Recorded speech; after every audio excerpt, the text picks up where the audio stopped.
The world was tired. After years of brutal conflict, 1945 brought an uneasy peace, but it did not bring unity.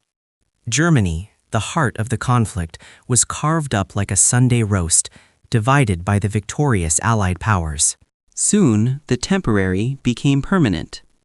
Two new nations arose from the ashes, the capitalist, democratic Federal Republic of Germany, or West Germany, and the communist, Soviet-backed German Democratic Republic, or East Germany.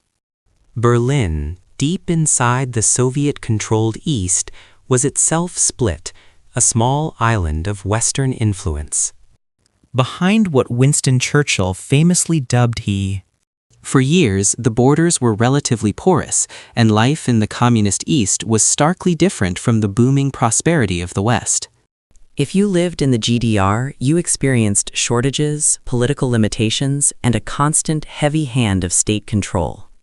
If you were a doctor, an engineer, a skilled worker, and you valued personal freedom and economic opportunity, the logical choice was to walk across the border in Berlin and simply stay in the West. This was the brain drain, a constant hemorrhaging of vital human capital that threatened to collapse the East German state. By 1961, nearly 3 million people had fled, a staggering loss for a small nation.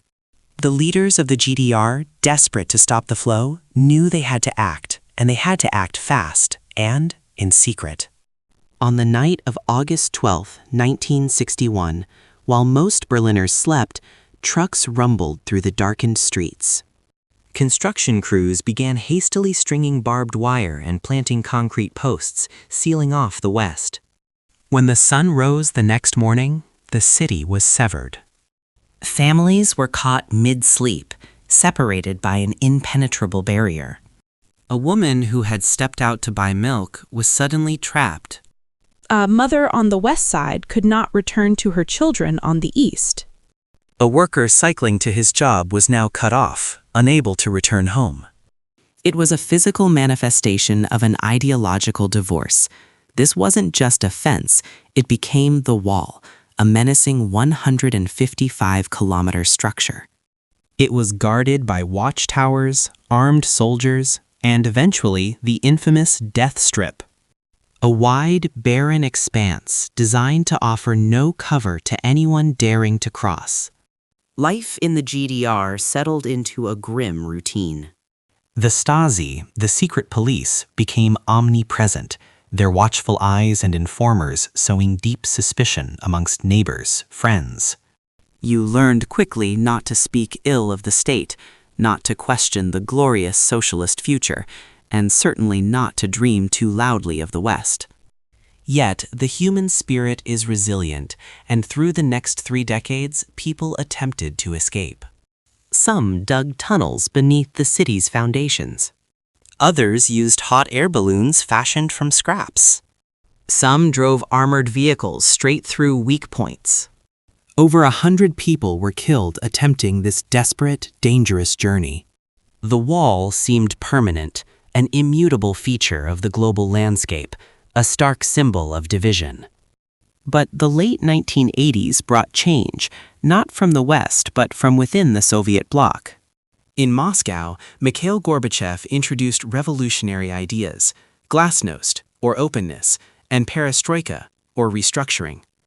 Crucially, Gorbachev signaled that the Soviet Union would no longer use military force to prop up failing communist regimes in Eastern Europe. This was the signal the satellite states had been waiting for. Hungary was the first to act boldly, systematically dismantling its border fence with Austria in the summer of 1989. This created a colossal loophole.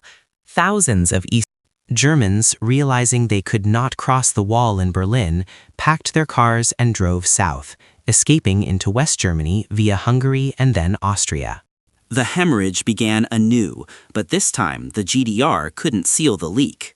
Simultaneously, inside East Germany, peaceful protests began to swell. Every Monday evening, crowds gathered in Leipzig, chanting, "Wir sind das Volk," "We are the people." The numbers grew exponentially, from a few thousand to hundreds of thousands. The regime, paralyzed and knowing Soviet tanks wouldn't save them, hesitated to use force against their own citizens. The pressure was unbearable. The regime knew it had to make some concession to stem the protests and the exodus. On the evening of November 9, 1989, GDR Politburo spokesman Gunter Schabowski, tired and unprepared, sat down for a televised press conference. He announced, almost offhandedly, new temporary regulations for travel, intending them to be a minor, controlled relaxation of rules. A journalist asked, "When will these new regulations take effect?" Schabowski shuffled his papers, genuinely confused, and finally stammered the words that changed history. "As far as I know, it takes effect immediately, without delay." He was wrong. The rules were supposed to take effect the next day, after bureaucratic review. But the world heard immediately. The news flashed across television screens in East Berlin. Within minutes, thousands of East Berliners descended upon the border crossings, demanding entry. At the Bornholmer Street checkpoint, Major Harold Jaeger, the commander in charge, was utterly overwhelmed. He had no orders, no instructions on how to handle the massive, peaceful crowd, shouting, "Open the gate." He called his superiors repeatedly, but no one dared to give the command to shoot or the command to open.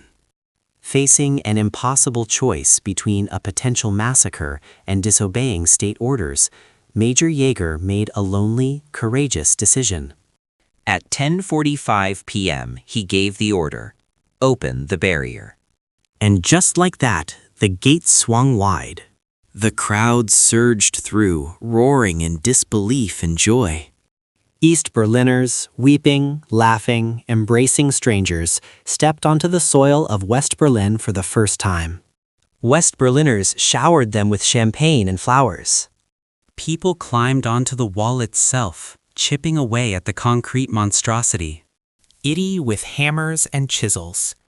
The wall, the ultimate symbol of division and tyranny, had fallen. Not with a bang, but with a miscommunication. A spontaneous, overwhelming demand for freedom. And the courageous decision of one overwhelmed border guard. The Cold War, in many ways, ended on that cold November night.